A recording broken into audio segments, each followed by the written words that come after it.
Warning, incoming hostiles.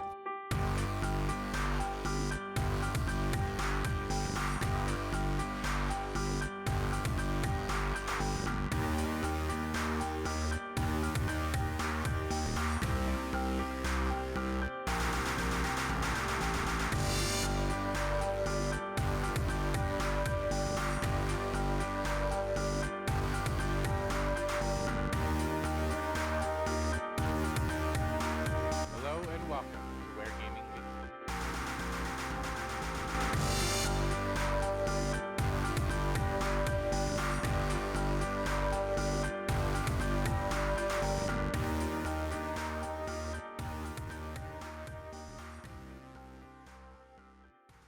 Hello and welcome to Ware Gaming News for the week of September 10th. My name is Nick, and across the world from me, sporting an Avengers t-shirt, and what is that on his face? It is a Ware- Ware Gaming face mask. It's my brother Josh. Say hi, Josh. Hi, Josh. Wearing Ware Gaming face masks. Tell us about the Ware Gaming face mask. Well, it's kind of sad that the very first piece of merchandise it's not really available, but first thing, a physical thing with our logo on it is a face mask. So that Yeah. is the way 2020 is gone. Look at us, trying to capitalize on a disaster. How dare you, Josh? Right. What I want to know is where these guys. I want to know the company that actually makes their masks for them because they came from China. Oh, well. Wow. So not only are you capitalizing on a pandemic, but you're sending the money to China. I didn't know it was China. How dare you? This company does business cards in America, and they didn't say. Was it Vistaprint? Yeah, it was Vista. I was trying not to Oh, well. It's fine, I guess. I mean, we're not any kind of sponsorship. I paid for this. It was $20 for a mask, so we probably won't be mass producing it or anything because there's. You mean mask producing? I am going to take this off, but I just wanted to sport it because I was actually pretty happy to have a physical product with our logo on it. Yeah, it is kind of nice. I should get coasters. That'd be kind of neat. I want that style of sweatshirt I got, the zip up with our logo on it. Oh, it would be cool if the logo was like with our faces on this side, like split in half, and then when you zipped it up, it was like. Anyway, so it's been a couple weeks since we did our last Ware Gaming News, but there's been a lot of big news this week. There's been a lot of big news in the studio too. I upgraded the hardware we're recording on. My computer is. If you follow us on Twitter, you would have seen I did a full motherboard. I now got 32 gigabytes of RAM. We've got a Ryzen 3 processor in there. I'm very excited just because every time I do it, I realize I just enjoy building computers. I just don't get to do it. Well, if you want to build one and send one my way, you're more than happy. That would be expensive. Happy to do that. Oh well, I don't know what to tell you. Yeah. So not only do we have news in the studio for your studio, my studio. Like if my camera quality looks any better, it's because instead of using my laptop, I'm using my phone. So that's why I got this thing going over here and this thing going over here. And don't judge me for I was gonna say not having a. Go ahead. You've got the sidebars. That's only because of the phone, but otherwise the picture actually looks better. And I think we're gonna experiment with that. And so do I. But that's neither here nor there. I got a haircut, Nice. I got a nice little thing going on. Anyway, so I'm going to start with the most recent news first, not necessarily the biggest news. Okay. But because we just watched today, Ubisoft Forward. Ubisoft had their next Ubisoft Forward, I guess I should say, and it revealed a bunch of information. And I'm just going to go down the list, and we'll talk about them as we want to talk about them. So, so today's the 10th. Today's Thursday. Today's Thursday. That's when they premiered their Ubisoft Forward, and they opened with formerly known as Gods and Monsters, Immortals: Phoenix Rising. I spelled it correctly. Actually, I did not spell it correctly in any way. But and the biggest information from that is that it comes December 3rd on all platforms. And when I say all platforms, I mean everything that you can play your game on, apparently, is coming too. So Stadia, PS4, PS5, Xbox One, Xbox One S, and the Series X and all. Series X, and Where, it's going to have smart delivery and all the upgradable things. So this is your everyman game. Yeah. Josh, what did you think of when you saw the trailer for this? What have you thought about the game, and then what did you think about seeing it now? I think most of this conference is going to be me saying very similar things, Which is it was fine. Didn't Mhm. really speak to me as far as like even when it was initially announced. The art style doesn't quite do it for me. It looks a little bit too Fortnite like or Breath of the Wild Mm. style. That's not like really a knock against it. It's just a personal preference. Mhm. Uh, I remember saying during the conference that I thought the characters' models looked like Sims. yeah, I thought they did kind of look a bit generic. The weird James Brown like left turn it took. Yeah, it was. Ubisoft is on this path of doing like, I don't know, flashy, jazzy, uh, like making everything a little less serious and more um like tongue in cheek, more cheeky. I'm not sure if I necessarily vibe with that style. Um, but I mean, it looks fine, I guess. I Yeah, can't say one way or the other on it. I thought the potential like combat gameplay mechanics looked neat. But I mean, I feel like it's kind of beating a dead horse because this has been talked about since the game was announced as Gods and Monsters. That it feels just like Zelda, Breath of the Wild in every sense of the word. From I mean, not so much for character models, but like the stylization of the world and the way the characters work. And I even saw a tweet about one of the tools you use works identically like a tool you use in Breath of the Wild, to the point where it's probably too blatant to be a coincidence. I mean, I like kind of the setting, the Greek mythology, and we're doing all that. So they've really been hitting that hard with Assassin's Creed Odyssey and now this. Yeah. But it seems I made the joke during the conference with Josh that you're doing the opposite of what you did in the original God of War games. Yeah. Which is you're saving the gods, I guess, and then instead of trying to kill them all. But yeah, so that comes out on December 3rd. I don't know that I'll get it. I think it's a smart game to practically release with. Yeah, because, it'll probably be big enough. It's big and it's meaty and it gives you something for for the holidays to play. Yeah. And it might create a new IP of something. And not a new IP, an old IP. An old IP that's getting a questionable remake. It's getting a remake. We'll see what kind of remake it is because, I mean, it got re-released on PS3, and everything we saw of this looks like it's kind of like a PS3 game, and it's not being released on the next gen. But it is a remake of Prince of Persia, which is exciting. It's a game that I haven't played in really since it came out. It was the DNA that led into Assassin's Creed. A lot as they went through that series, you could see that evolutionary step into Assassin's Creed. So it'll be fun to go back. It'll be based on like the interview, it looked like they've done a little bit of work, some amount of work to make this look better, but it doesn't necessarily look like current gen, much less next gen. So I'm not. It seems like a very low budget. Let's just see if we can get this out there, and if people are interested in this franchise still. Now Ubisoft said that this was their first ever remake.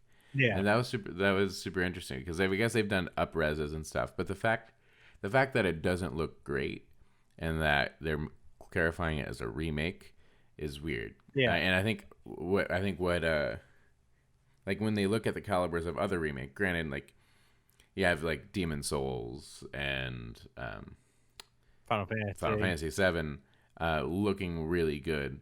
I feel like that should be more of what they're trying to shoot for. I mean, I'm not asking for them to make it like super perfect or anything, but It does seem odd. Now they said in the video that most of the stuff was pre-alpha footage, but also the release date was was January 21st. I think it was I February didn't write it 21st, down. but it was well, Um, it was very beginning of the next year. So it's like it's getting close-ish, and I don't know how much. we're only like 6 months away from that. And what we saw, it didn't look like 6 months was going to make that look like a current gen game. I'm sure Right. it'll be great. I'm excited to get back into it. That being said, it's definitely one of those like when you talk about a remake, you look at like you said, Final Fantasy VII, Demon Souls, Shadow of the Colossus. Yeah. Like those are remakes that stand above like just being a remaster, and this almost looks like a remaster. I'm not sure how remade this is going to be. We'll just Yeah. have to see as we get closer. Yeah, I mean, I'm definitely excited though because I don't know that I ever beat any of the Prince of Persia games. I know that I played a lot of Sands of Time, but I probably got too frustrated with it. So I'm excited that it's coming back. After Prince of Persia, we have a bunch of stuff that me and Josh don't particularly care about. Hyperscape, which is their battle royale, is getting an update with a new character. Rainbow Six is getting a World Cup next year, and then Operation Shadow. I don't even remember. It's Sam Fisher's becoming an operator in Rainbow Six, yeah. Rainbow Six. So surprise, surprise, they just keep dangling him in front of all these games that we don't want to play instead of giving us the game that we do want to play. Yeah. So give us a set or give us Splinter Cell. Yeah, Yep. I mean, they have one more Ubisoft forward. Maybe they're not doing it. I doubt it. Then something that's exciting for a lot of people, again, not necessarily us, but I wouldn't mind playing it, was Scott Pilgrim's getting a remake, or at least a final port, which I know has been a point of contention for a lot of people. The complete edition. When I say it's a point of contention, it isn't so much that they're upset that it's coming out, is that they're upset that there hasn't been a place to play it in almost 10 years, or in a long time. Yeah, it's been caught up probably, and I think there was a bunch of licensing problems and such, but yeah, I never played the original, but I've heard is one of the best beat 'em up type games. And I'm excited to see. I mean, I like the trailer; it looked good. Yeah, I mean, it looked like a game that I would play. I don't know particularly why I haven't. It's just nothing that came across my. I mean, I've never seen the movie. I never read the comic book, so I just never have an affinity for Scott Pilgrim. But exciting. It's probably one of the more top tier announcements in terms of what happened in today, except for maybe Prince of Persia. Then they continued to talk about Watchdog Legions, which I said to Josh that I'm super tired of hearing about. Yeah, it seems like the more they talk about it, the less I'm interested in it. Yeah, I mean, I haven't played it. Like, I've not really jived with any of the Watchdogs, so I have no real interest in getting in on this one. I think the concept of what they're trying to do is neat with the different characters and all the different. Everyone's an NPC. Everyone's a PC playable character, but yeah.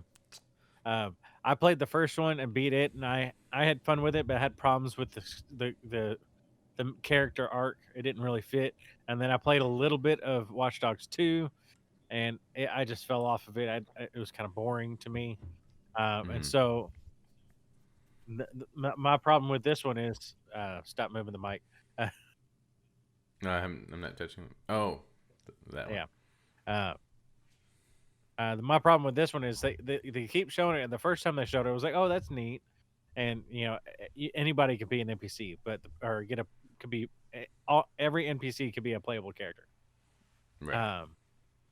But they don't have a protagonist, and that leads to me, and anybody can die. It's like there's permadeath, so whoever you start with isn't necessarily going to be who you end with, and to me, I don't know how that story is going to engage enough to keep me invested if I keep losing the characters I'm into. As well as the whole time they were talking about all the different characters, like it just felt like a hero shooter or a battle royale. As far as here's this character with a specialization, and you got to do this, that, and the other, and everybody's got their own unique abilities, and I glazed over and didn't care. I mean, it's a weird thing because, like, on a technical level, I think is really neat that they're doing it, and I think that the thought behind, like, oh, you are going to use a getaway driver to do a stealth mission, or are you going to use, a guy that's typically loud to do something that's quiet, or vice versa. Mm-hmm. So I think the thought behind it all is really neat, but it's just not grabbing me, and it still has that, like you just said earlier, like Ubisoft has been doing this like non-serious attitude, which it's not like I need all my games to be like brooding and upsetting. I'm just saying like it feels like they're from the not taking style of anything the serious. zany, yeah, from the zany like British punk guess thing that they're doing, with the thing that happened in Immortals, and even in the last game they announced, it all felt very just like we're just here to have like their Just Dance, like the comic, the comedy, Yeah. or whatever, the silliness from Just Dance has just like infested all of their games, except for Assassin's Creed, Right. which they didn't even talk about in this game. I'm kind of surprised. I mean, they're coming out the same day. Spoiler alert. That's So, crazy to me that they're releasing Assassin's Creed, Valhalla, and well, Legion. we'll get there. Okay. Um, and then they added with Watchdogs Legion that Aiden Pierce, the original Watchdog, is gonna have a playable story arc with the season pass purchase on October 12th. I hope they make him a little bit more likable. He wasn't the most unlikable character. His motivations felt. I think his acting wasn't quite on point, and the character arc just didn't feel natural. I think there was problems with him, but I think as a character he could have been interesting. So Okay. I think I hope with whatever they do here, they can make him an interesting character. Yeah. And then the final game they announced, the brand new IP, was called Riders Republic. They call it an outdoor extreme sports MMO, coming out February 25th, 2021. What did you think about all that? It was like Steep mixed with Trials, I guess, because I mean there's bicycles, there's not jetpacks. Well, there was jetpacks, but Those wingsuits, squirrel wingsuits. Thank you. I don't know what I was about to say. squirrel wings or flying squirrel. Yeah. But I mean, I think it looks fine. I had fun for the 10-15 minutes I played Steep. Steep also had the jetpack. Yeah. So I played with that. Yeah. And it was fine. I feel like they over assume people's interest in these extreme sports games. Like Tony Hawk, for example, is a very focused, very good skateboarding game. Right.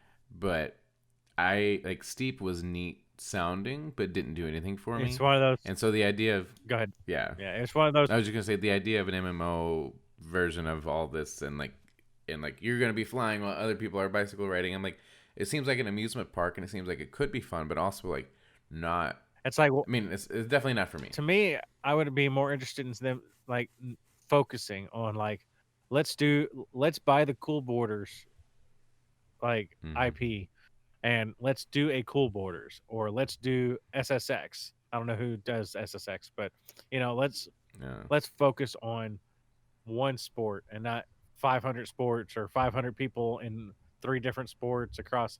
They did the same thing with like the Drive Club or the whatever they did. Yeah. Drive USA, or I don't remember. Yeah, they had. I know what you're talking about. I can't remember the name of the game. I think it was Drive Club, wasn't it? No, Drive Club was the PlayStation game. No. Dang it! It was one of the named, like, what's Ubisoft's driving game called?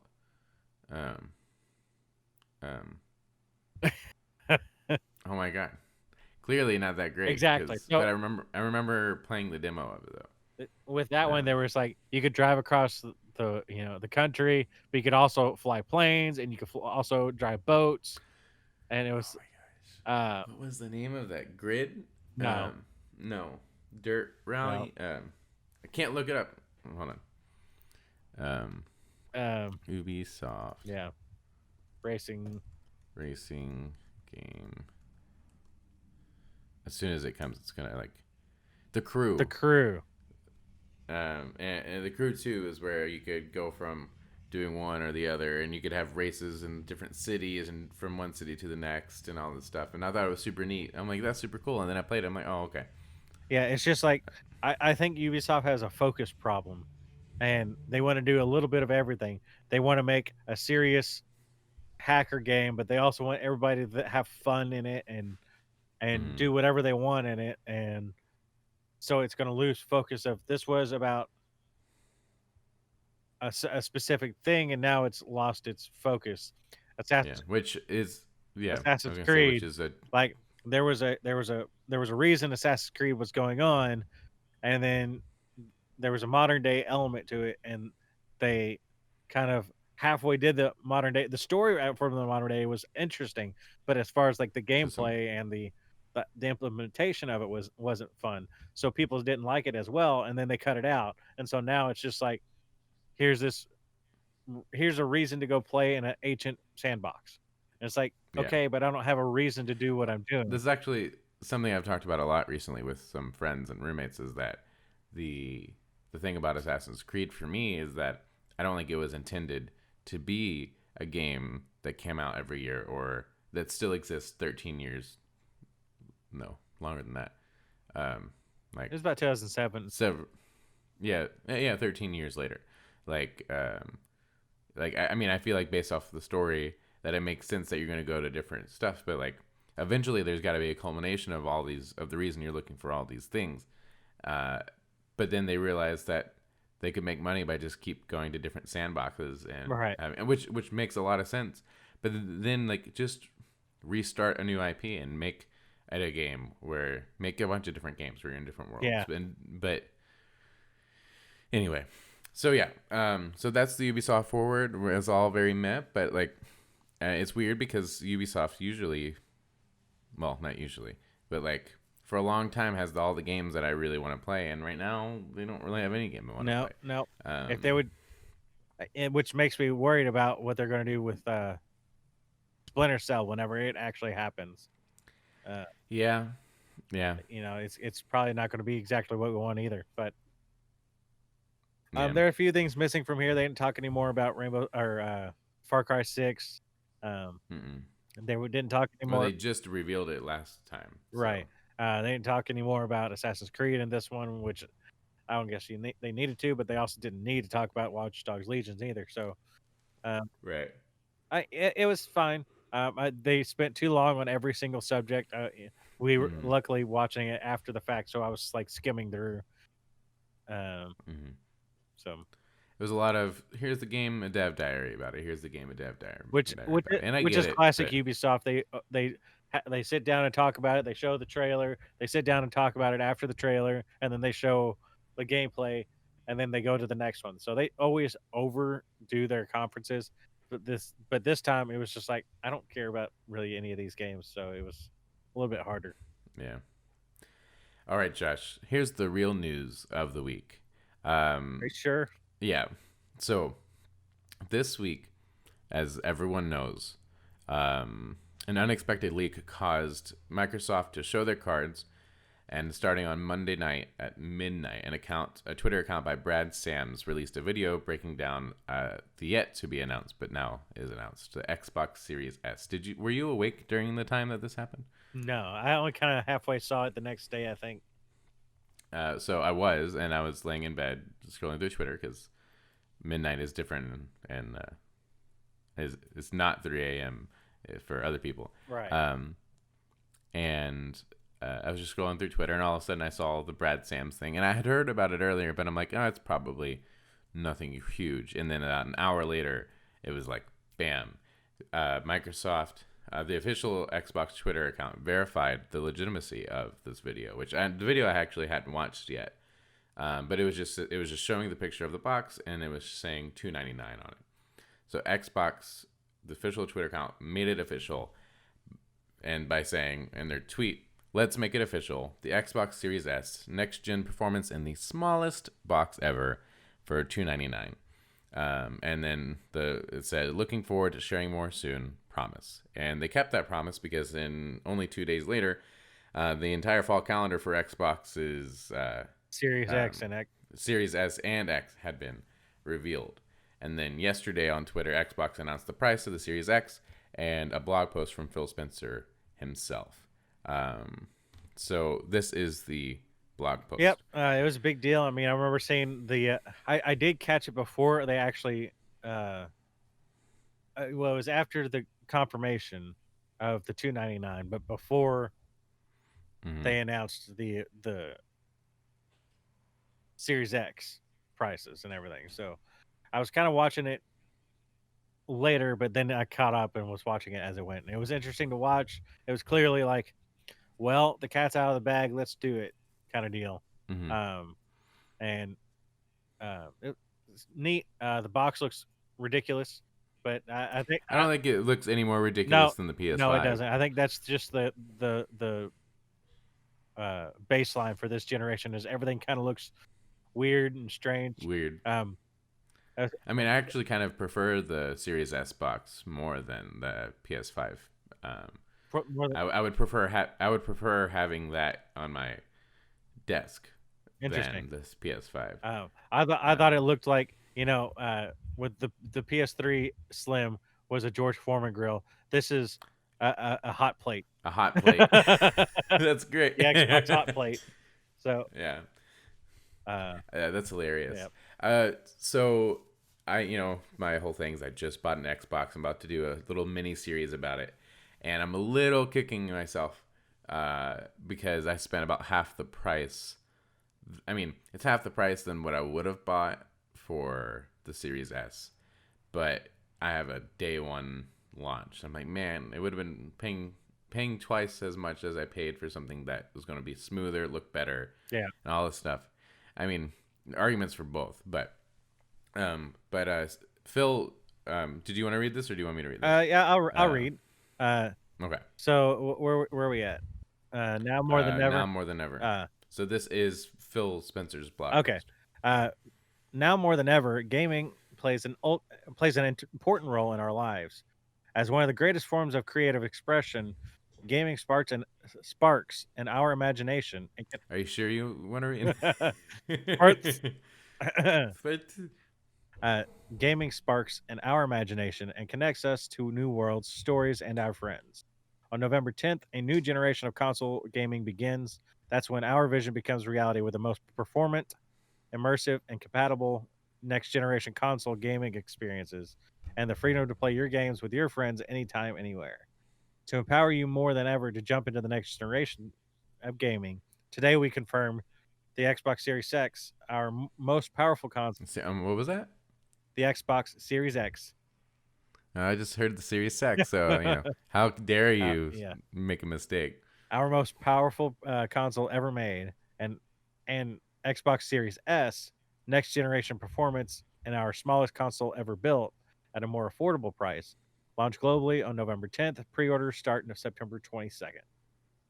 The expansion of Xbox Game Pass to all access. The expansion of Xbox All Access to 12 countries, offering you a next generation Xbox and 24 months of Xbox Game Pass Ultimate, starting at $24.99 a month with no upfront cost. EA Play comes to game. This is a huge one here. Yeah. EA Play comes to Xbox Game Pass at no additional costs, bringing the next generation of gaming to everyone on day one. That is, I mean, just to put a little footnote right here, that's why the small box is the one to get. Yeah. Well, I don't know if it's the one to get, but it's a very compelling argument. Lots of value in that little bitty box, especially getting it on the payment plan, because if you take out the monthly Ultimate subscription, you're only paying $240 for a brand new Xbox Series X, which is $299. So you're actually saving money on the. Wait, so this $24.99 includes Game Pass for 24 months. Oh, see, because that was the big thing. Is like I was doing the math. I'm like, well, $24.99 for 24 months is like $600 something. So that's like a lot more than just buying Yeah, the box outright. but it's the Game Pass Ultimate as well for 2 years. Mm-hmm. So yeah. So in that 2 years, you'll have paid only 200. If you take out the $15.99 or whatever it is for Game Pass, it's actually only $10.99 for Yeah. or $9.99 or whatever it is for the actual Xbox Wow. That's a incredible. month. Yeah, that's a really incredible deal. EA Play comes to Xbox Game Pass at no additional cost, bringing the next generation of gaming to everyone on day one. I don't know if I don't know. I already truncated this a little bit. A little bit, okay. Empowering. Because we actually haven't mentioned the prices yet. Oh, okay. Well, I did, but we did. I never actually said the price. Just read Okay. it. Empowering you with freedom and choice is core to everything we do at Xbox.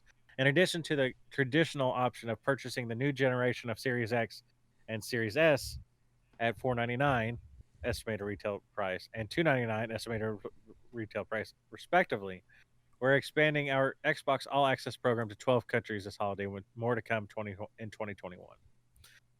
The next generation Xbox console of your choice, over 100 high-quality games to play on console, including next-gen optimized games, over 100 high-quality games to play on PC, an EA Play membership to play more than 60 of EA's biggest and best console and PC games, and over 100 games to play from the cloud, with no upfront costs and low monthly price.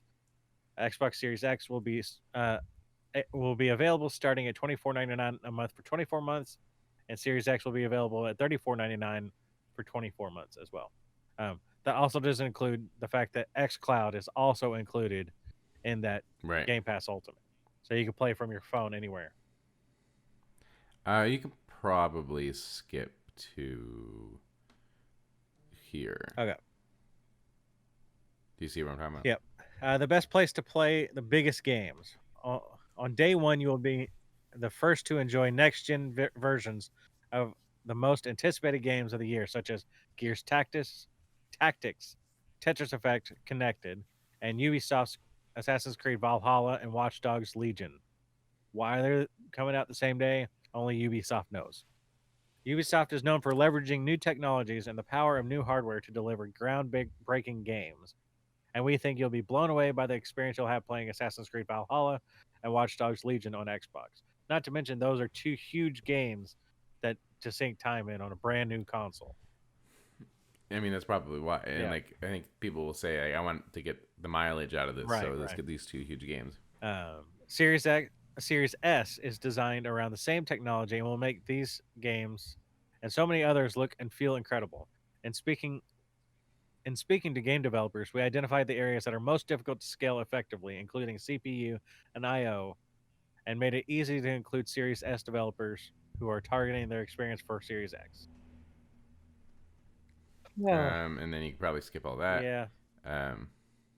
So that's the gist of it. That's the gist of it. Huge news. One thing they didn't mention, I was going to say, I learned after September 17th, the PC Game Pass goes from $4.99 to $9.99. It actually goes up, but it is also going to include the EA Play or EA Access for PC, whereas a standard one on console does not include the EA Play.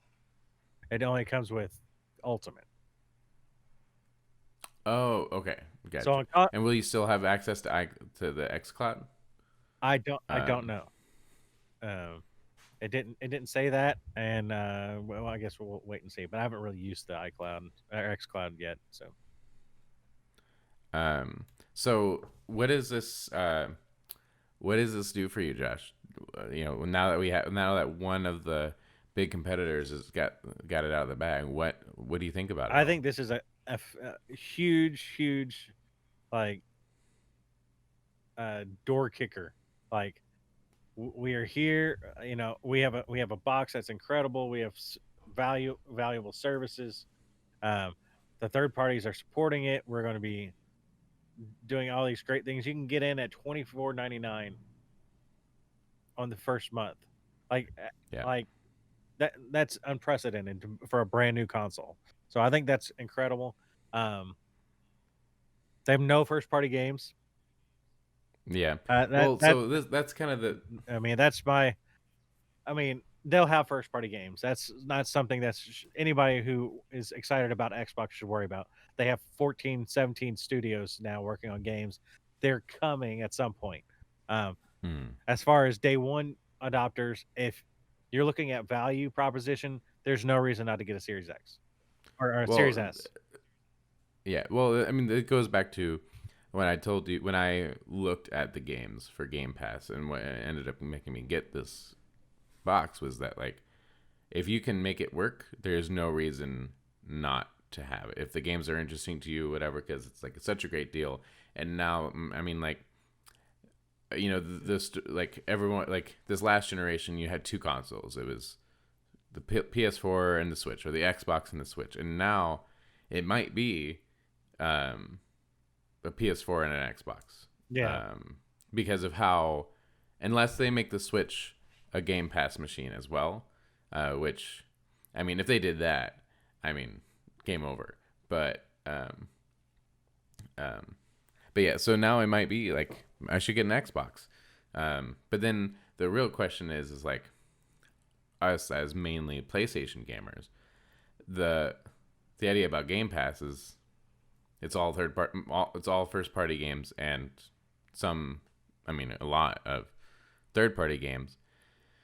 Do you think you would make the PlayStation your secondary console by only playing it for first party games? That was not exactly the question I expected, but I don't. The reason I ask is because, like, I mean, granted, putting everything as it is, like, not every game's coming to Game Pass. No, There will be games that you have to buy. Yeah, yeah. Like, outright. But, like, Ubisoft's playing nice with them, so they have Tell Me Why right now. They have, oh wait, no, that's Don't Nod. I forget that Life is Strange is not a Ubisoft game. Yeah. I keep thinking it is. But I mean, like, you have all those games on there. You have these shooters. Granted, your Call of Duties, your Maddens and stuff aren't quite on there. Well, actually, Madden will be on there if it's on EA Play. So, you know, there's not a lot of reason to buy third-party games unless you just really want it and it's not on there. So in my mind, I'm like, will I just continue to play my third-party games on my Game Pass machine and then play the big releases on PlayStation, like GTA 6 or Red Dead 3 or whatever? I would probably still play on my PlayStation. But I mean, unless it comes to Game Pass day one or close to day one, and then why not? Especially if you have. Sorry, I'll let you talk, but that's where my mind is right now. It's like, yeah, that's a very interesting point. I don't, for me personally, like, I'm not going to buy an Xbox. I don't have a reason to get an Xbox. I have a PC, so I can run. well, I can run Xbox or the Game Pass on PC. I think that's a great value, and I'll continue to pay for, you know, I pay $4.99 right now. I'll gladly play the $9.99 to keep Game Pass because I've used Flight Simulator. I've played, a number of games from Game Pass. Slay the Spire is worth $9.99 a month. Like, that'll continue to be something I continue to pay for. Will it be my main mode of gaming? Probably not. I'll probably still mainly stay on the PlayStation for reasons like I prefer the PlayStation controller. That's a big deal. I can't get used to the offset sticks. It just hurts my hands. So I don't have a desire to buy a console for that reason. Like that, and there's as far as first party content goes, their first party output hasn't impressed me, nor does anything that they have announced so far speak to me. So I don't have that draw. And if something does, I'll just throw it up on the PC. Yeah. But yeah. but that's someone who's got a PC that I've worked on, and it's not a cheap machine. It's probably worth a lot of money. So, Yeah. but if you're, a kid in high school, what's coming down the pike is something unprecedented. We Yeah. could have never imagined when the PS3 came out that we could have had it day one for $24. Yeah. I mean, this is the best deal for parents right now. So Christmas time comes around, they want you get the brand new box with all these games. Yeah, 25 you can bucks. get the most powerful box for $35 a month. Like Yeah. that's great, and it's not like these other like rent to own policies where you end up spending two, three, $400 more than the value of the item.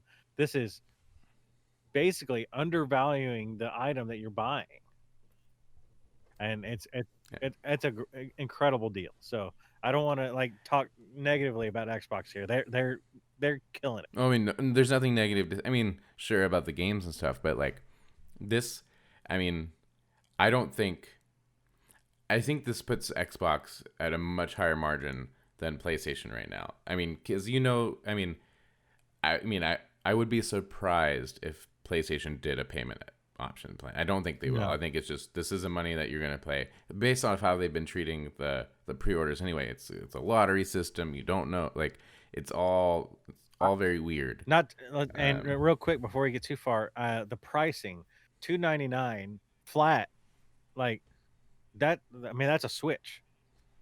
Yeah, it's That's the same price Switch. as a Switch for a vastly superior piece of hardware. Mhm. Not to mention the Xbox One X was 350, like Yeah. like and higher. So I don't know where this compares to, like the processors and stuff. That'll be better than the One X. The teraflops are less, but teraflops don't actually matter. I don't know. Yeah, Everybody I don't know everybody at talks all. about teraflops like they're important until they're not, and so It just sounds impressive. it does sound impressive. But it's Yeah. only 4 teraflops to Xbox One X, 6 teraflops. But the processor itself is better than the processor in the One X. So Yeah. so you're getting better performance there, and the GPU, and you have, even though you have less teraflops. So Um. Anyway, so you're right. so yeah, the Series S is a great machine, and the X. What they didn't mention here is I think the Series S is discless. It is a digital. Yeah, it is. So much like the cheaper version of the PlayStation 5 is also a discless version. Mm-hmm. Well, we don't know that it's a cheaper version. Oof. I mean, I know it is. I'm just saying, like, They're not putting the two. we don't know We're how not much. putting the two consoles out at the same price. Like you take the disc drive out, it's got to be cheaper. But the the value proposition there is the only thing that changed between the slim or the discless and the regular PS5 is the disc drive. The internals are all exactly the same. It runs as well as the Yeah. standard disc Yeah. drive PS5. So, Um. and Spider-Man. I mean, Yeah. Well. I mean, do you think that the leak did Xbox a favor here? I mean, I think either way it would have been exciting, but I think kind if of they like were going to announce it next week, I think I think it helped.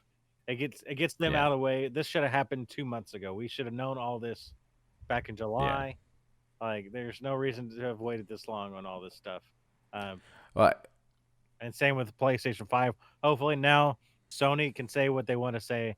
They didn't want. They probably wanted to do more than $499, but now we'll definitely not go more than $499.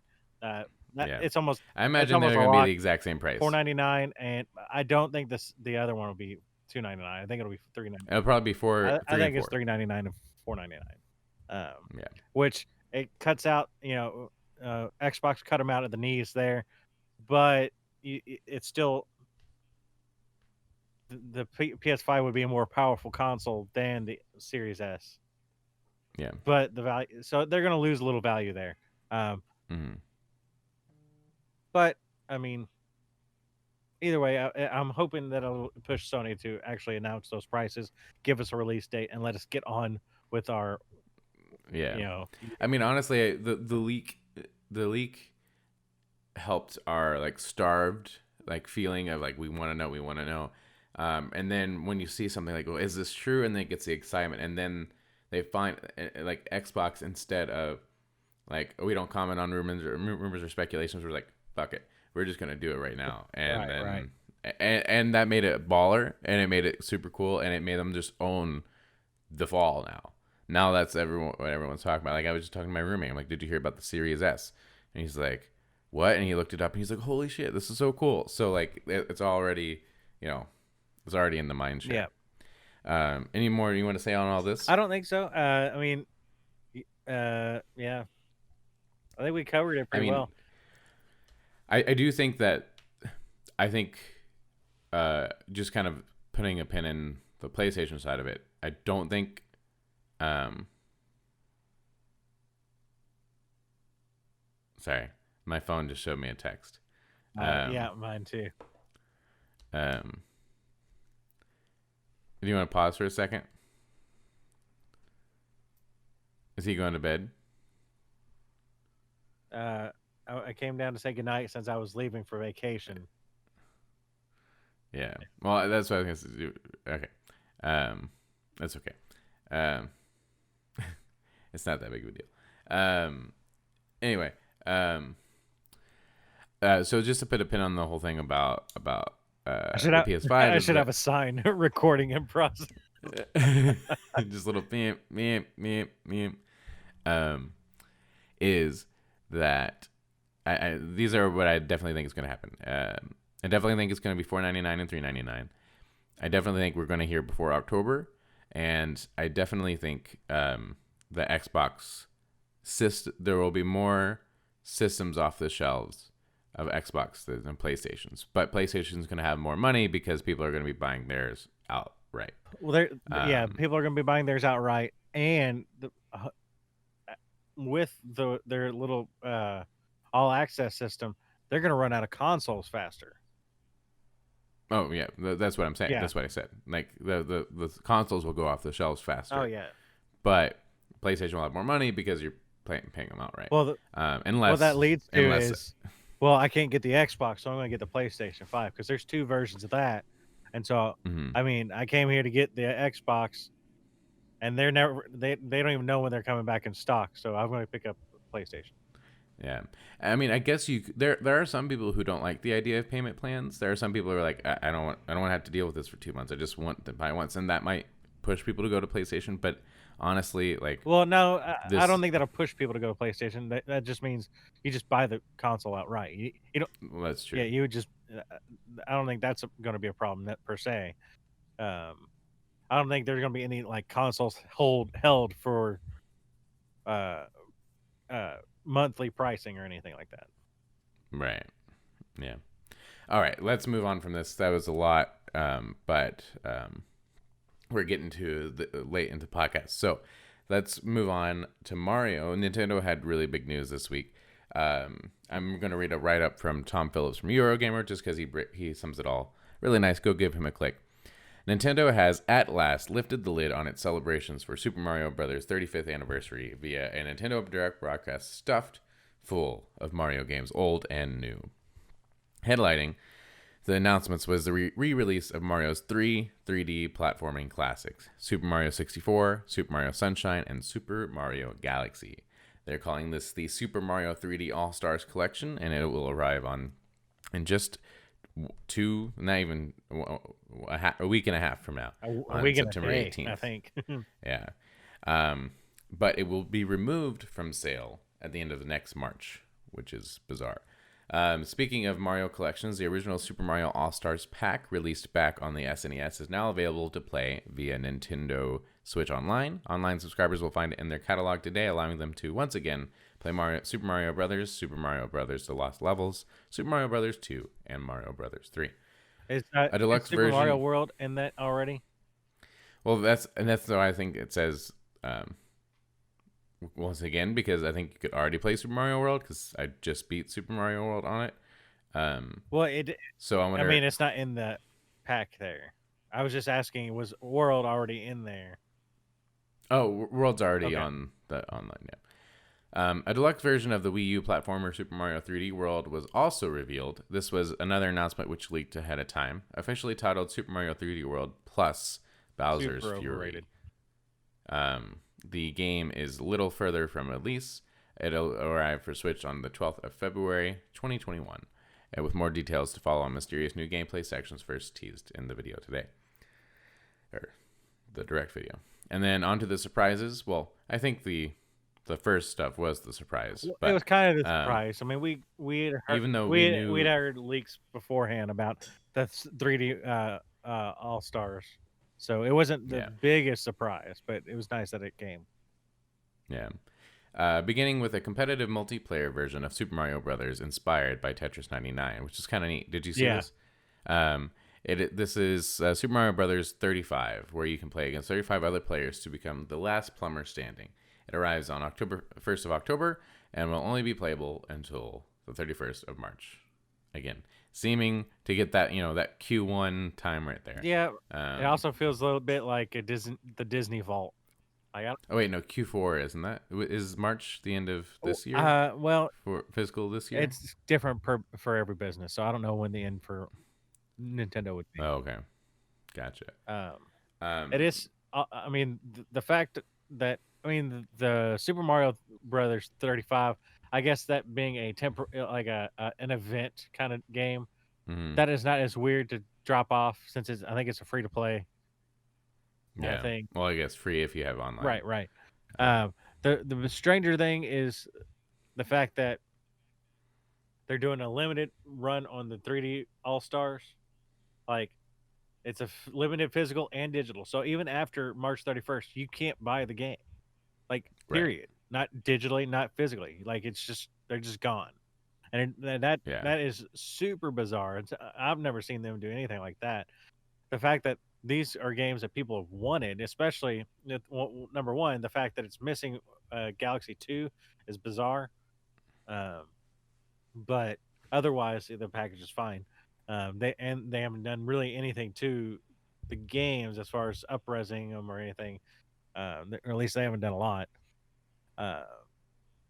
It's just bizarre to end that on March 31st, knowing that people are just going to buy it. So I think it's to get people to buy it now. It's Nintendo's scarcity principle. Like planned obsolescence sort of thing. Not planned obsolescence, but false scarcity or something. I also agree that it's super weird. It is weird, and also, but I'm not inclined to buy it. I did. I pre-ordered it, and it's gonna. Oh yeah, that's right. So it's gonna be here. Halfway, the thought is, one, so I can have it, but two, because after March it's gonna be worth more. You should have bought 2 copies. I should have bought 2. I probably still can, but it's bizarre that it doesn't include Galaxy 2. Like, why stop at 1 and just going to put 2? And it's not like they're doing 3D World as well, so it seems like they're just skipping Galaxy 2, which to some people is even the better version, better Galaxy. So I didn't beat let's see, it was 6 Galaxy or Sunshine. I didn't beat Sunshine or Galaxy, so I'm interested to actually play those for the first time. Not really for the first time, but beat them for the first time. I think I beat Galaxy. I'm pretty sure I didn't beat Mario, the other ones. Sunshine, yeah. No, I mean, or 64 for that matter. Oh, really? I definitely. I mean, I've seen it end, but I think 3D World is vastly overrated. I played it on the Wii U. That's the side-scrolling one, right? No, I mean, my problem with 3D World is the perspective on it. I couldn't run in a straight line.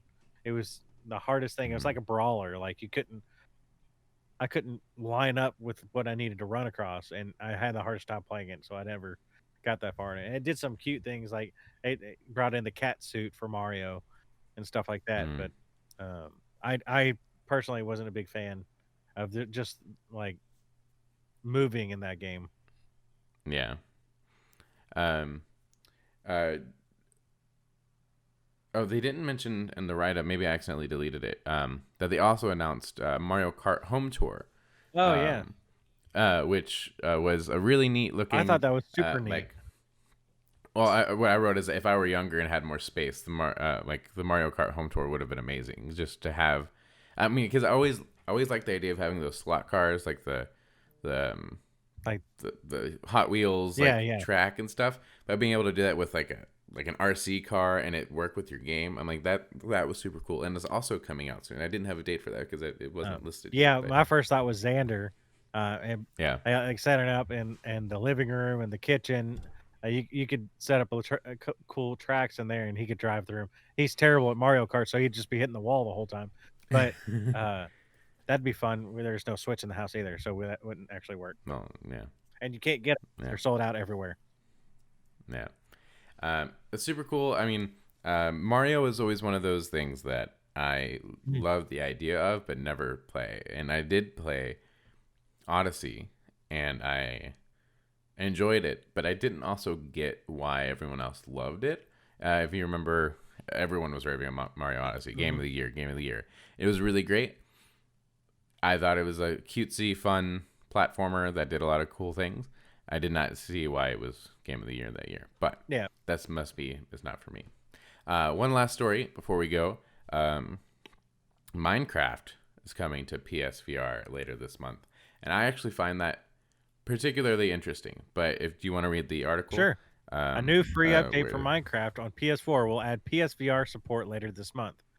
I think this comes from the PlayStation. No, I think comes from IGN. I apologize, I didn't get the writer. Mojang's Roger Carpenter revealed the news on the PlayStation blog and confirmed that Minecraft Cross PSVR will be 100% the same Minecraft game players are used to. Nothing removed. 100% wholesome and full fat Minecraft. There's no set release date besides September 2020, but Mojang promises that when it has finished the final bits of polish to the experience, the PSVR support will arrive via a patch for the main Minecraft game.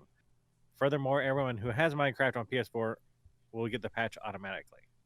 Players who wish to try Minecraft VR on their PS4s will be able to play via immersive or living room modes. Wait, what? What? Keep reading. Yeah. Immersive mode is your traditional VR experience where you will feel as though you are in the world of Minecraft. And living room mode will allow you. That one's gonna be like the HoloLens. The HoloLens. That would be Yeah. cool. That would be cool. Anyway, feel as though you are in the Minecraft world, and living room mode will allow you to play Minecraft on a virtual screen inside inside a virtual room. So that's okay. Maybe not what we're talking about. No, that sounds like the theater mode. But why would you? Oh well, it's already in. Okay, anyway, continue. Minecraft has been available on Oculus Rift, Windows Mixed Reality for some time, and now even more players will get a chance to build their dreams via virtual reality. The rest is just more details about it. What I think. So here's what I think about this. Really quickly. Yeah. Neither of us care about Minecraft. No. Neither of us play Minecraft. I remember once Microsoft acquired Mojang that PlayStation, the version on PlayStation, stopped getting updates. The version that you played on PlayStation became inferior because it didn't get the updates because you had to sign into a Microsoft account. And now it's weird because everyone's playing nice. But I remember pretty distinctively, because Microsoft owns Mojang, that there was a while that if you had Minecraft on PSVR, you stopped getting updates because of Microsoft's ownership. I don't think that's true. I think that was the fear. The fear was that, and I think certain devices. I think the Vita stopped getting updates, and I think PS3 stopped getting updates. But I don't think PS4. I think Microsoft was pretty consistent about they weren't going to. They were going to completely support all platforms, and I don't think that's accurate.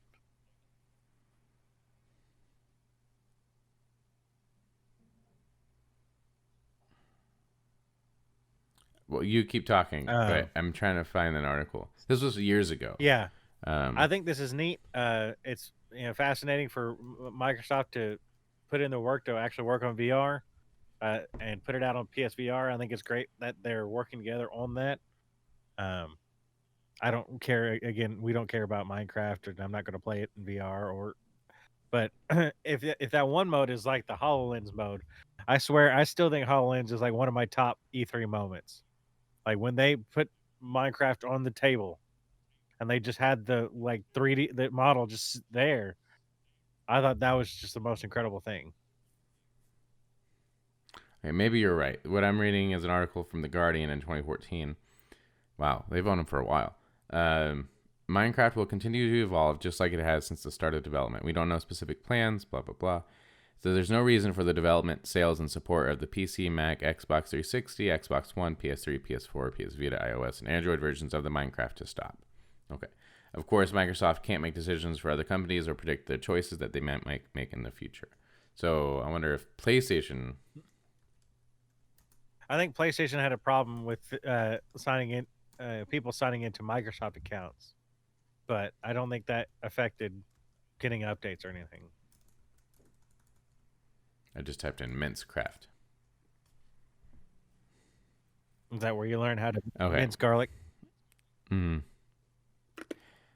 So I guess I was wrong, but I remember maybe it was the conversation, but I feel like I remember hearing people talk about like, oh, PlayStation's not going to get it anymore, or not going to get all the updates. I remember like, that was going to be the final version. I remember Colin saying that if he were Microsoft, he would stop supporting the PS4 and make the better version on Microsoft. So if you wanted to play the best version of Minecraft, you would have to play it on Xbox, bringing that crowd, that young 8-year-old crowd, to Mom, I need an Xbox. Mom, I need an Xbox. And I think that would have been a power move, but it would have been an anti-consumer move. And well, and that's kind of what Epic's doing right now. And ultimately, what Epic's doing is making, unfortunately, the deal between Apple and Epic right now is making everyone jump to consoles for their Fortnite experience rather than phones. Yeah. Or I guess Android. But anyway, that's a conversation for a different day. So if you're into Minecraft, you can play it in VR, and that's going to be super cool. I miss my VR headset. I hope you're getting some mileage out of it. I haven't yet. I was planning on getting some mileage on it in October, but I won't be here to get the mileage on it. We'll probably record more episodes before then, but do you want to share what's happening in October, or at least a little bit, that you're going to be gone? Oh, yeah. Well, yeah, in October, I'm going to be gone. I'm going to be working on some flying stuff, hopefully furthering my career in that. So for at least the end of September and October, I will be gone. So content during that time will probably be none unless Nick does something solo. I might try to see if we can do like a phone version of Ware Gaming News or something, because if we don't hear from PlayStation this month, we'll hear from them next month. So, and that'll suck. So we'll have to do like a phone version off the 2G internet I'm going to be getting in, middle of nowhere, Indiana. So yeah. But that's all the news that we have for you this week. There's a lot to go into, so let us know what you think. Let us know if you are convinced now more than ever that you're going to buy an Xbox. Yep. And also, let us know which one you're going to get, because that's interesting to me too. Yep. If I get one, which I probably won't because I just got one, I'm going to get the S. So, well, you could turn around and sell that and then put it towards a payment plan for the cheap one. Yeah, that's true. I have a lot of monthly plans. Anyway, that's not the conversation to have right now. Yep. If you are interested in all of my hot takes, you can follow me at Speak Nicklish. I had a really good tweet the other day that I think is underdeserved, so I'm going to tell it right now. If you aren't familiar, that California is on fire, just like every year, but worse. As California, it's the West Coast is on fire. Yeah. San Francisco woke up to orange skies yesterday as of this recording. And Los Angeles is getting oranger skies. And so I tweeted. Also, yesterday, the trailer for the movie Dune came out. So I tweeted that some people woke up to watch the trailer for the movie Dune, and then other people woke up and they were in the movie Dune. and I think it was a great tweet. Sorry that now I had to explain. Anyway, Great follow tweet. me at Speak Nicklish. Follow me at Speak Nicklish. You can follow Josh. Yeah, you can follow me at Joss215. You can follow the channel at WareGaming_, and you can check us out. I've got back into the email, so you can email us at weekly@waregaming.com. And otherwise, say goodbye, Nick. Goodbye, Nick. If you want some of these, let us know.